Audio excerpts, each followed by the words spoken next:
ക്രിസ്തുവിനെ അറിയുന്നതിലും അവിടുത്തെ അനന്തമായ അനുഗ്രഹങ്ങളിൽ നിന്നും പ്രാപിക്കുന്നതിലുമാണ് എല്ലാ യഥാർത്ഥ ക്രിസ്തീയ അനുഭവങ്ങളും ഉൾക്കൊള്ളുന്നത്.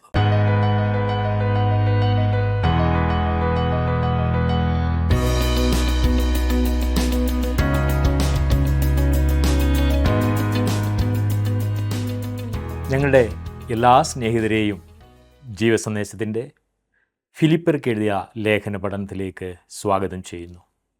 ക്രിസ്തീയ ജീവിതത്തിൻ്റെ ഉന്നതമായ അനുഭവങ്ങളാണ് നമ്മുടെ മുമ്പിൽ ഈ ദിവസങ്ങളിൽ വെളിപ്പെട്ടുകൊണ്ടിരിക്കുന്നത്.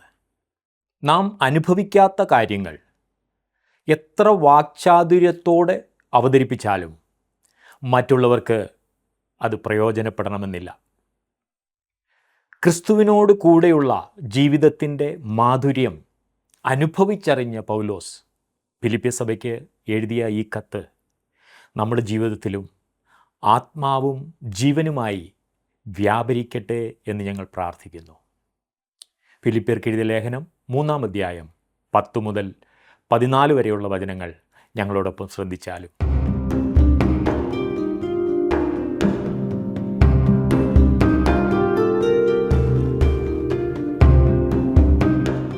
എൻ്റെ സ്വഭാവങ്ങളിൽ ചിലതിന് ഞാൻ മാറ്റം വരുത്തുന്നതിനാൽ ദൈവം എന്നെ അംഗീകരിക്കണമെന്ന് പറയുന്നത് മഠയത്തരമാണല്ലേ?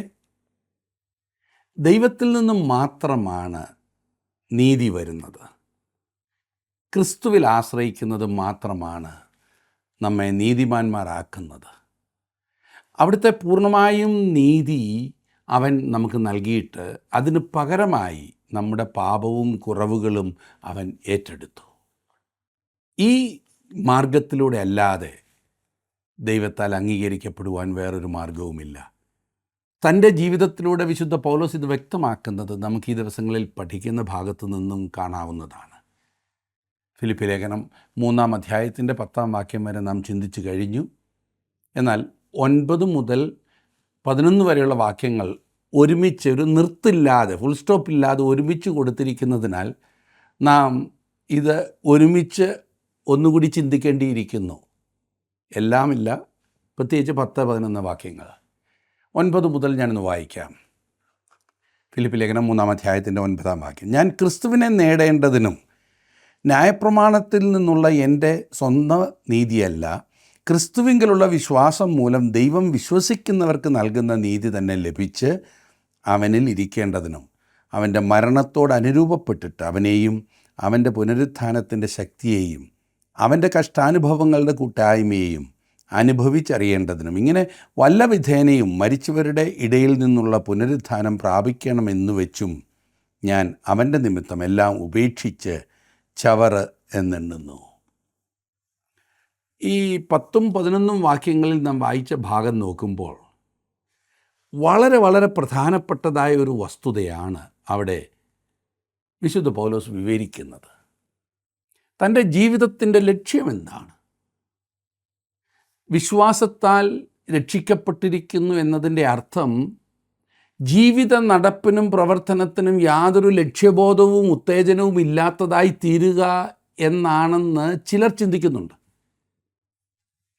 കൃപയാൽ ഒരു വ്യക്തി രക്ഷിക്കപ്പെട്ടു എങ്കിൽ ആ വ്യക്തി വെറുതെ ഇരുന്ന് സമയം ചെലവഴിക്കുന്നവനാണെന്നാണ് അവരുടെ ചിന്താഗതി, ഈ നേരത്തെ പറഞ്ഞ ആളുകളുടെ ചിന്താഗതി. അത് ശരിയല്ല. രക്ഷിക്കുന്ന വിശ്വാസം പ്രവർത്തനത്തിനായി മുമ്പോട്ട് നയിക്കുന്ന വിശ്വാസം കൂടിയാണ്.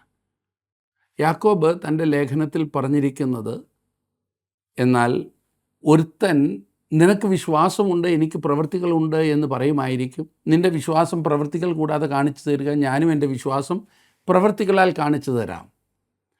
യാക്കോബിൻ്റെ ലേഖനം 2-ാം അധ്യായത്തിൻ്റെ 18-ാം വാക്യമാണ് ഞാൻ വായിച്ചത്. എന്നെ ശ്രദ്ധിക്കുന്ന പ്രിയ സഹോദര, താങ്കൾ രക്ഷിക്കപ്പെട്ട വ്യക്തിയാകുന്നുവെങ്കിൽ അതിൻ്റേതായ പ്രവൃത്തികൾ താങ്കളിൽ നിന്ന് കാണുവാൻ കഴിയണം. അങ്ങനെയുള്ള പ്രവൃത്തികൾ താങ്കളിൽ ഇല്ല എങ്കിൽ താങ്കൾ രക്ഷിക്കപ്പെട്ട വ്യക്തി അല്ല എന്ന് ഞാൻ ചിന്തിച്ചാൽ അതിൽ തെറ്റുണ്ടോ? അതാണ് പൗലോസ് അപ്പോസ്തലനും പറയുന്നത്. താങ്കൾ വിശ്വാസത്താൽ രക്ഷിക്കപ്പെട്ടവനെങ്കിൽ താങ്കൾക്ക് പുത്തൻ ഉത്തേജനവും പുതിയ ലക്ഷ്യവും പുതിയ ഉദ്ദേശവും പുതിയ ജീവിത രീതിയും ഉണ്ടായിരിക്കും. അതെ, ക്രിസ്തുവിലുള്ള വിശ്വാസം താങ്കളെ രൂപാന്തരപ്പെടുത്തിയിട്ടില്ല എങ്കിൽ താങ്കൾ രക്ഷിക്കപ്പെട്ട വ്യക്തിയല്ല. പഴയ ജീവിതം തന്നെ നയിക്കുന്ന പഴയ മനുഷ്യൻ തന്നെ ആയിരിക്കും താങ്കളെന്ന് മറക്കരുത്. പരിശുദ്ധാത്മാവിൽ നിന്ന് ലഭ്യമായ ശക്തിയിൽ കൂടിയുള്ള പ്രവർത്തനത്തെയാണ് പൗലോസ് പ്രകടമാക്കുന്നത്. ഏതൊരു പ്രമാണത്തെക്കാളും ഉന്നതമായത്. ന്യായപ്രമാണത്തിന് കീഴിൽ ഈ മനുഷ്യൻ ദമസ്കോസിലേക്ക് പോയി. ക്രിസ്തുവിൻ്റെ അനുയായികളെ ഉപദ്രവിക്കുവാൻ തയ്യാറായി അവൻ പോയി. എന്നാൽ വിശ്വാസം, അതെ, കൃപാവ്യവസ്ഥിതിയിൽ അവൻ ഭൂമിയുടെ അറ്റത്തോളം പോയി ക്രിസ്തുവിൻ്റെ സാക്ഷിയായി തീരുകയും അനേകരെ ക്രിസ്തുവിൻ്റെ അനുകാരികളാക്കി തീർക്കുകയും ചെയ്യും എന്ന് നാം കാണുന്നു. വിശ്വാസം താങ്കളിൽ നല്ല പ്രവൃത്തികൾ ഉളവാക്കുന്നതാണ്. എന്നാൽ നല്ല പ്രവൃത്തികൾ രക്ഷയ്ക്ക് നിദാനമല്ല എന്ന് മറക്കരുത്. രക്ഷയ്ക്കായി ക്രൂശിൽ മാത്രമേ ശരണപ്പെടുവാൻ കഴിയുകയുള്ളൂ. ആത്മരക്ഷയ്ക്കായി മനുഷ്യന് വേറെ മാർഗമൊന്നുമില്ല എന്നതാണ് വാസ്തവം. നിങ്ങൾക്ക് വേണ്ടി മരിച്ച യേശുവിനെ നിങ്ങൾ എന്തു ചെയ്യുമെന്ന ചോദ്യമേ ദൈവം നഷ്ടപ്പെട്ട ഒരു പാപിയോട് ചോദിക്കുന്നുള്ളൂ. താങ്കൾ യേശുവിനെ താങ്കളുടെ രക്ഷകനായി സ്വീകരിക്കുമെങ്കിൽ താങ്കൾ വിശ്വാസത്താൽ രക്ഷിക്കപ്പെടും. വിശ്വാസത്താൽ മാത്രം ലഭ്യമാകുന്ന നീതീകരണമത്രേ അത്. രക്ഷിക്കപ്പെട്ടതിന് ശേഷമുള്ള താങ്കളുടെ ജീവിതം പോലും രക്ഷയ്ക്കായുള്ള നീതീകരണത്തോടെ എന്തെങ്കിലും കൂട്ടിച്ചേർക്കുകയില്ല. ദൈവത്തിനു വേണ്ടി ജീവിക്കുക എന്ന ലക്ഷ്യം ഉളവാക്കുകയാണ് ക്രിസ്തുവിലുള്ള വിശ്വാസം മൂലം താങ്കളിൽ ഉണ്ടാകുന്നത്. അതുകൊണ്ടത്രേ പൗലോസ് അപ്രകാരം ജീവിതത്തിൽ മുൻപോട്ട് പോയത്. ചിലർ ദൈവത്തിനു വേണ്ടി യാതൊന്നും പ്രവർത്തിക്കുന്നില്ല, തങ്ങൾക്കൊന്നും ചെയ്യുവാൻ കഴിയുകയില്ല എന്ന് ചിലർ പറയുന്നു. എനിക്ക് പ്രസംഗിക്കുവാൻ കഴിയില്ല, പാടുവാൻ കഴിയില്ല, പരസ്യമായി പ്രാർത്ഥിക്കാൻ പോലും അറിയില്ല എന്നാണ് പലരും പരാതിപ്പെടുന്നത്. അതുകൊണ്ട് ഞാനൊന്നും ചെയ്യുന്നില്ല. ചിലരുടെ പക്ഷം രക്ഷിക്കപ്പെട്ടല്ലോ, ഇനി എന്താണ് ചെയ്യാൻ? രക്ഷ വിശ്വാസത്താലല്ലേ, പ്രവൃത്തികൾ വേണ്ടല്ലോ. സുഹൃത്തെ, അങ്ങനെ തോന്നത്തക്കവണ്ണമാകുന്നു ഞാൻ പഠിപ്പിച്ചതെങ്കിൽ ഞാൻ അതേക്കുറിച്ച് ദുഃഖിക്കുന്നു. ഒരു വിധത്തിൽ സൽക്കർമ്മങ്ങളാൽ രക്ഷ പ്രാപിക്കാമെന്ന് ചിന്തിക്കുന്നവരെക്കാൾ ഏറെ പ്രവർത്തിക്കേണ്ടത് വിശ്വാസത്താൽ രക്ഷ പ്രാപിച്ചവരാണ്. നമുക്ക് വലിയ കാര്യങ്ങൾ ചെയ്യുവാനുണ്ട്. നമ്മുടെ ലക്ഷ്യം ദൈവനാമ മഹത്വം ഒന്ന് മാത്രമായി മാറിക്കഴിഞ്ഞു. അതിനുവേണ്ടി അധ്വാനിക്കുന്നവരാണ് ഓരോ ദൈവ പൈതലും. ആ കാഴ്ചപ്പാട് ലഭിച്ചിട്ടില്ലെങ്കിൽ അതിനായി പ്രാർത്ഥിക്കൂ സുഹൃത്തെ. അത് ലഭിച്ചിട്ടും ലക്ഷ്യം തെറ്റി ഓടുന്നെങ്കിൽ സൂക്ഷിക്കണേ. സുവിശേഷം അറിയിക്കുവാനല്ല താങ്കളെ വിളിച്ചിരിക്കുന്നതെങ്കിൽ അത് അറിയിക്കുന്നവരുടെ പിൻപിൽ നിന്ന് പ്രാർത്ഥിക്കുകയും അവരെ സഹായിക്കുകയും ഒക്കെ ചെയ്യാമല്ലോ. അതിൽ നിന്നും ഒഴിഞ്ഞു മാറുവാൻ രക്ഷിക്കപ്പെട്ട ആർക്കും അവകാശമില്ല. ദൈവവചനം നമ്മുടെ രാജ്യത്തുള്ള നമ്മുടെ പ്രിയപ്പെട്ടവർക്ക് എത്തിച്ചു കൊടുക്കുവാൻ പരിശ്രമിക്കുന്ന വ്യക്തികളെയും സംഘടനകളെയും താങ്കൾക്ക് സഹായിക്കാം. നമുക്ക് ഒരുമിച്ച് ദൈവവചനം മറ്റുള്ളവരിൽ എത്തിക്കുന്നതിന് വേണ്ടി എന്തെങ്കിലുമൊക്കെ ചെയ്യാം.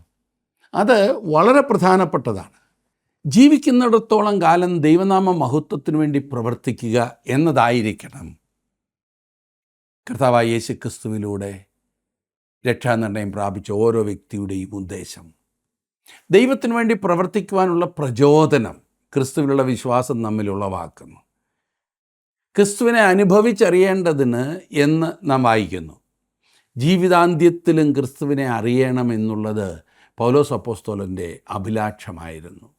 എന്നാൽ തങ്ങൾക്ക് പൂർണ്ണ അറിവുണ്ടെന്ന് ആ ധാരണ ചില വിശ്വാസികളിൽ നാം എപ്പോഴും കാണും.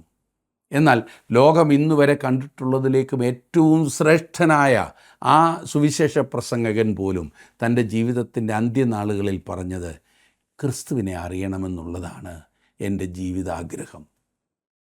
ക്രിസ്തുവിനെ അറിയുക എന്ന് പൗലോസ് പറയുമ്പോൾ തൻ്റെ ആയുസ്സിൻ്റെ അന്ത്യത്തിലേക്ക് അടുത്ത സമയത്തും അവൻ ക്രിസ്തുവിനെ അറിയേണ്ടതുപോലെ അറിഞ്ഞിട്ടില്ലയോ എന്നൊരു ചോദ്യം വരും. പൗലോസ് പറയുകയാണ്, ഇല്ല, അതിൻ്റെ ആഴങ്ങളെ അറിയുവാൻ ഇനിയും അധികമുണ്ട്.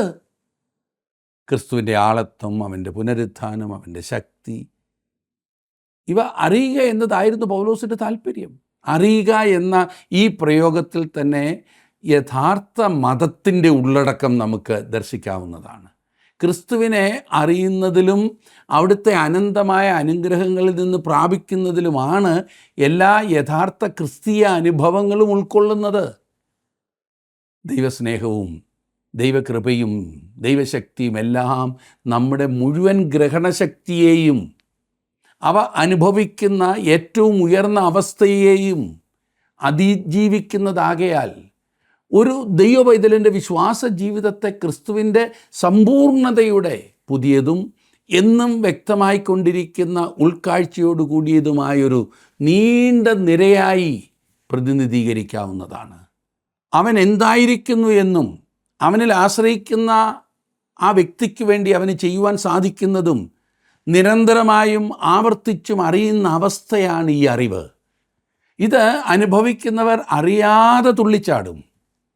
അങ്ങനെയുള്ള അനുഭവം നിരന്തരമായ സന്തോഷത്തിൻ്റെ അവസരങ്ങളുമായിരിക്കും. ക്രിസ്തുവിൻ്റെ ആഴങ്ങളിലേക്ക് ഇറങ്ങി മനസ്സിലാക്കുന്ന അസുലഭ അവസരമെന്ന് ഞാൻ വിളിക്കട്ടെ. ഇതുപോലെ കർത്താവിനെ അറിയുവാനായി മുൻപോട്ട് പോകുന്ന മനുഷ്യൻ ഒരു പർവ്വതാരോഹണകനെ പോലെയാണ്. ഓരോ കൊടുമുടികളും കീഴടക്കുമ്പോൾ മുകളിലേക്ക് കുതിക്കുവാനാണ് അവൻ്റെ വാഞ്ച.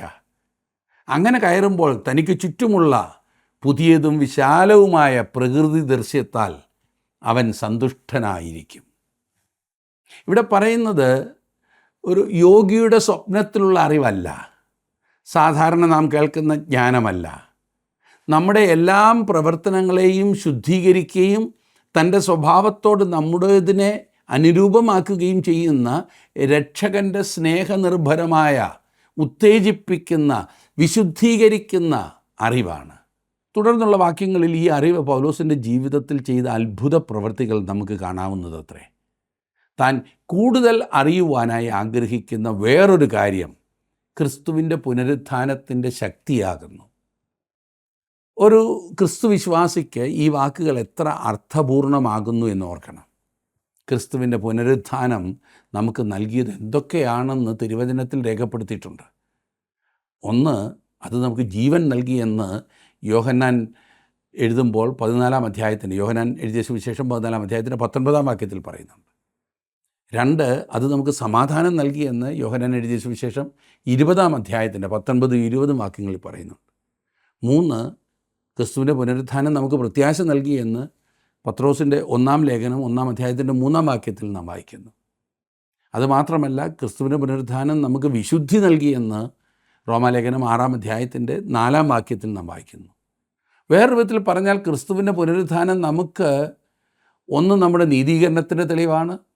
റോമാലേഖനം 4-ാം അധ്യായത്തിൻ്റെ 24-25 വാക്യങ്ങളിൽ അതാണ് കാണുന്നത്. 2, നമ്മുടെ തേജസ്കരണത്തിൻ്റെ ഉറപ്പാണ്. കൊരിന്ത്യർക്ക് എഴുതിയ 1-ാം ലേഖനം 15-ാം അധ്യായത്തിൻ്റെ 20 മുതലുള്ള വാക്യങ്ങളിൽ നാം അത് കാണുന്നു. 3, നമ്മുടെ വിശുദ്ധീകരണത്തിൻ്റെ പ്രതിജ്ഞയാണ്. അത് റോമാലേഖനം 5-ാം അധ്യായത്തിൻ്റെ 10-ാം വാക്യത്തിൽ നാം കാണുന്നു. ഒടുവിലായി സേവനത്തിനായുള്ള നമ്മുടെ ശക്തിയുടെ നിശ്ചയമാണ്, ഉറപ്പാണ്. യോഹന്നാൻ്റെ സുവിശേഷം 7-ാം അധ്യായത്തിൻ്റെ 39-ാം വാക്യത്തിൽ നാം അത് കാണുന്നു. നമ്മുടെ നീതീകരണത്തിൻ്റെ തെളിവാണ്, അല്ലെങ്കിൽ തേജസ്കരണത്തിൻ്റെ ഉറപ്പാണ്, വിശുദ്ധീകരണത്തിൻ്റെ പ്രതിജ്ഞയാണ്, സേവനത്തിനുള്ള നമ്മുടെ ശക്തിയുടെ നിശ്ചയമാണ്, ഉറപ്പാണ് അവൻ്റെ പുനരുത്ഥാനത്തിൻ്റെ ശക്തി.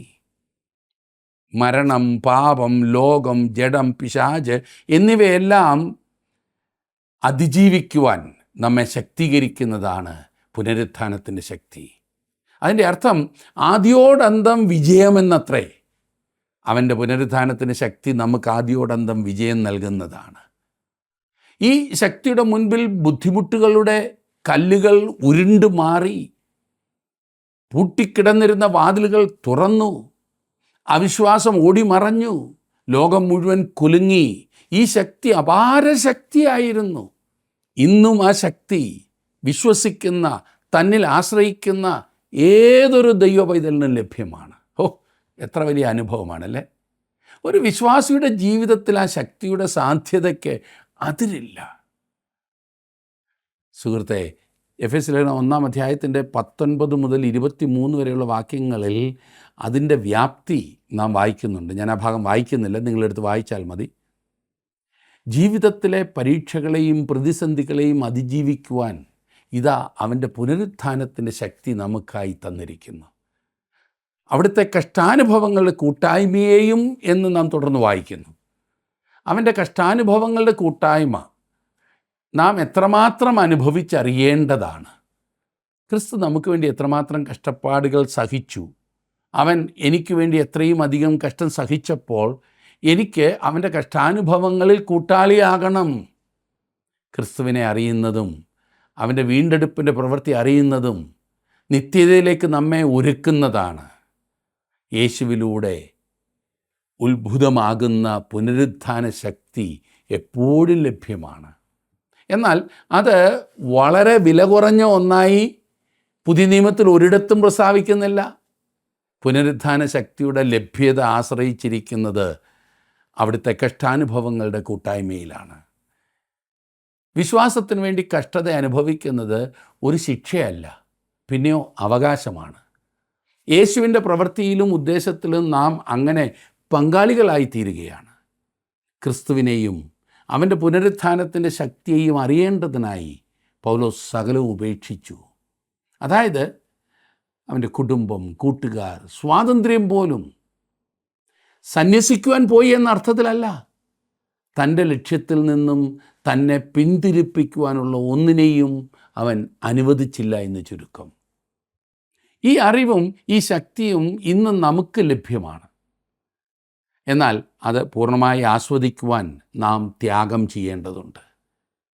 ക്രിസ്തുവിനെ അറിയുവാനായി എന്തെല്ലാമാണ് താങ്കൾക്ക് ഉപേക്ഷിക്കാവുന്നത്?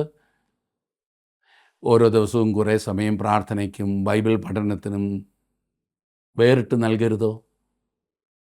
നിങ്ങളുടെ സുഹൃത്തുക്കളുടെ അംഗീകാരം ഇല്ലെങ്കിലും ലക്ഷ്യത്തിലേക്ക് പോകരുതോ?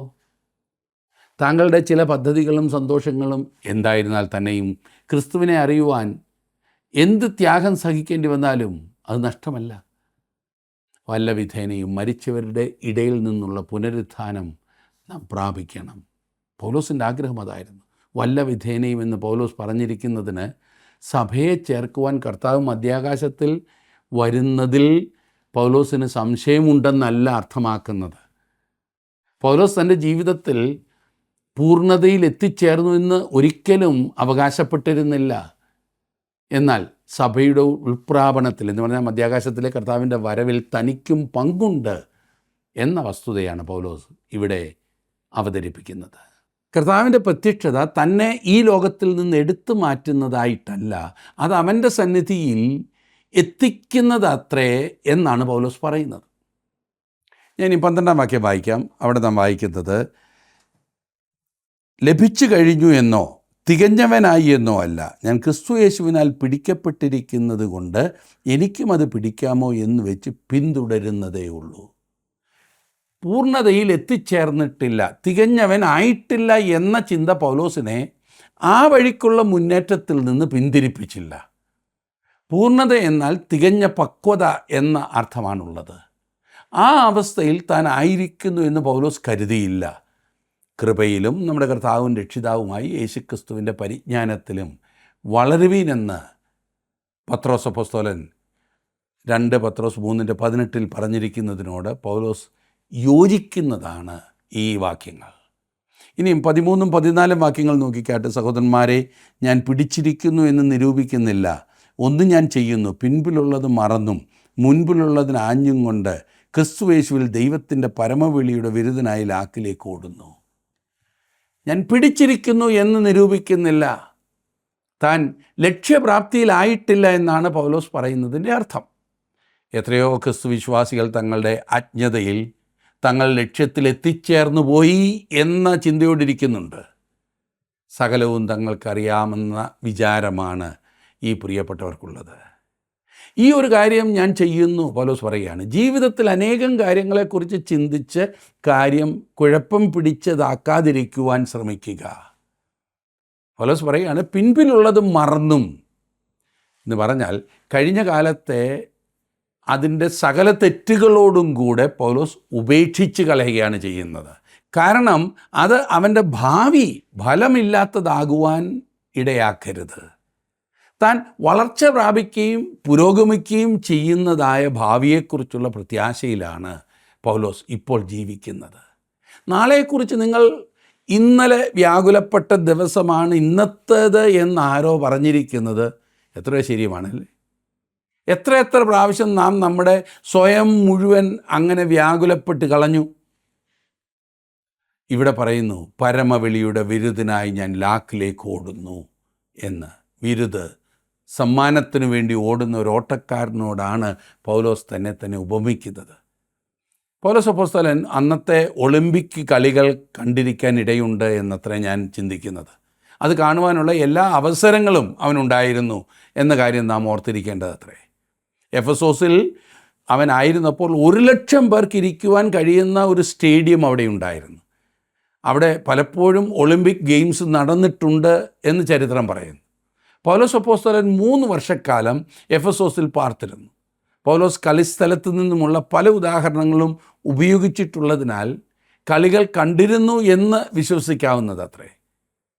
ക്രിസ്തുയേശുവിൽ ദൈവം നൽകുന്ന ഉന്നതത്തിലേക്കുള്ള വിളിയാകുന്ന സമ്മാനത്തിനായി എന്തെങ്കിലും ഭൗമികമായ സമ്മാനം അഥവാ ബിരുദ് അല്ല, പിന്നെയോ ക്രിസ്തുവിൻ്റെ സന്നിധിയിലേക്ക് എടുക്കപ്പെടുന്ന സമ്മാനത്തെയാണ് പൗലോസ് ഇവിടെ സൂചിപ്പിച്ചിരിക്കുന്നത്.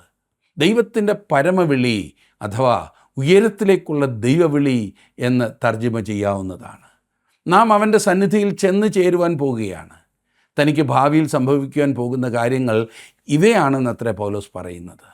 നാം രക്ഷയ്ക്കായി ഓടുന്നതല്ല, പിന്നെയോ രക്ഷ പ്രാപിച്ചതിന് ശേഷം ആ വലിയ പ്രതിഫലത്തിന് വേണ്ടി ഓടുകയാണ്. രക്ഷ എന്നതല്ല വിരുദ് അഥവാ സമ്മാനം. ഒന്നുകിൽ നമുക്ക് ക്രിസ്തു ഉണ്ടായിരിക്കും, അല്ലെങ്കിൽ ക്രിസ്തു ഇല്ലായിരിക്കും. ഒന്നുകിൽ നാം അവനെ വിശ്വസിക്കുന്നു, അല്ലാത്ത പക്ഷം വിശ്വസിക്കുന്നില്ല. ക്രിസ്തുവിലുള്ള വിശ്വാസത്താൽ മാത്രമേ നമുക്ക് രക്ഷ ലഭ്യമാകുകയുള്ളൂ. അത് ഒരു ദാനമാണ്. ദാനം സമ്മാനത്തിൽ നിന്നും വ്യത്യസ്തമാണല്ലോ. ഒരു ദാനം ലഭിക്കുന്നതിന് വേണ്ടി നാം ഓട്ടം ഓടേണ്ട കാര്യമില്ല, അതിനുവേണ്ടി പ്രയത്നിക്കേണ്ട ആവശ്യവുമില്ല. അതൊരു ദാനമാണ്. കൃപയാലല്ലോ നിങ്ങൾ വിശ്വാസം മൂലം രക്ഷിക്കപ്പെട്ടിരിക്കുന്നത്, അതിനും നിങ്ങൾ കാരണമല്ല, ദൈവത്തിൻ്റെ ദാനമത്രയാകുന്നു. അതും ആരും പ്രശംസിക്കാതിരിപ്പാൻ പ്രവൃത്തികളും കാരണമല്ല എന്ന് എഫെസ്യ ലേഖനം 2-ാം അധ്യായത്തിൻ്റെ 8-9 വാക്യങ്ങളിൽ നാം വായിക്കുന്നു. ഓട്ടം ഓടി നേടിയെടുക്കുന്നതല്ല രക്ഷയെന്നുള്ളത്. നാം സ്വീകരിക്കുന്ന ഒരു ദാനമാണ് രക്ഷ. എന്നാൽ നിത്യജീവനെ പ്രാപിച്ചതിന് ശേഷം പൗലോസ് അപ്പോസ്തലൻ ഇപ്പോൾ ഒരു സമ്മാനം പ്രാപിക്കുന്നതിന് വേണ്ടി ഓടുകയാണ്. ക്രിസ്തു പൗലോസിൻ്റെ ജീവിതത്തിൽ സർവസ്വവും ആയിത്തീർന്നു. ക്രിസ്തുവിനെ നേടേണ്ടതിന് വേണ്ടി അവൻ ഇപ്പോൾ ഓടുകയാണ്. ഒരിക്കൽ അവൻ ക്രിസ്തുവിന് മുമ്പാകെ പ്രത്യക്ഷനാകും. യോഹന്നാൻ്റെ 1-ാം ലേഖനം 2-ാം അധ്യായത്തിൻ്റെ 28-ാം വാക്യത്തിൽ നാം വായിക്കുന്നു, ഇനിയും കുഞ്ഞുങ്ങളെ, അവൻ പ്രത്യക്ഷനാകുമ്പോൾ നാം അവൻ്റെ സന്നിധിയിൽ ലജ്ജിച്ചു പോകാതെ അവൻ്റെ പ്രത്യക്ഷതയിൽ നമുക്ക് ധൈര്യമുണ്ടാകേണ്ടതിന് അവനിൽ വസിപ്പീൻ. ക്രിസ്തുവിൻ്റെ പ്രത്യക്ഷതയിൽ ലജ്ജിച്ചു പോകാൻ സാധ്യതയുണ്ട് എന്ന് യോഹന്നാൻ അപ്പോസ്തലൻ ഇവിടെ സൂചിപ്പിച്ചിരിക്കുന്നു. എന്നാൽ അവൻ പ്രത്യക്ഷനാകുമ്പോൾ അവൻ്റെ സന്നിധിയിൽ ലജ്ജിപ്പാൻ ഇടയാകരുത് എന്നതായിരുന്നു പൗലോസിന് എപ്പോഴും ഉണ്ടായിരുന്ന ചിന്ത.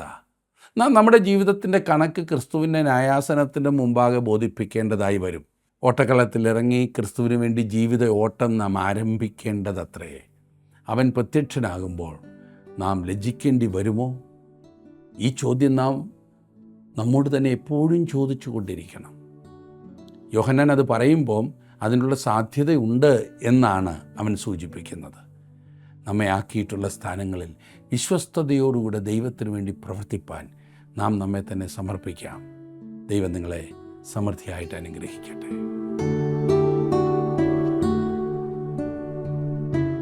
ദൈവം ആവശ്യപ്പെടുന്ന നീതി ഒരു മനുഷ്യനും നിർവഹിക്കുവാനുള്ള പ്രാപ്തി ഇല്ല എന്നുള്ളതിനാലാണ് നീതിമാനില്ല, ഒരുത്തൻ പോലുമില്ല എന്ന് ബൈബിൾ വെളിപ്പെടുത്തുന്നത്. ഇവിടെയാണ് വീണ്ടെടുപ്പുകാരനായ ക്രിസ്തുവിൻ്റെ ശ്രേഷ്ഠത നമ്മൾ തിരിച്ചറിയേണ്ടത്. ക്രിസ്തുവേശുവിലുള്ള വിശ്വാസത്താൽ നമ്മെ നീതീകരിക്കുന്ന ദൈവത്തിൻ്റെ ആശ്ചര്യ കൃപയെ ഓർത്ത് നമുക്ക് ദൈവത്തെ സ്തുതിക്കാം. അപ്പോൾ തന്നെ മുന്നിൽ വച്ചിരിക്കുന്ന ബിരുദ് നമ്മെ ഊർജ്ജസ്വലരാക്കട്ടെ.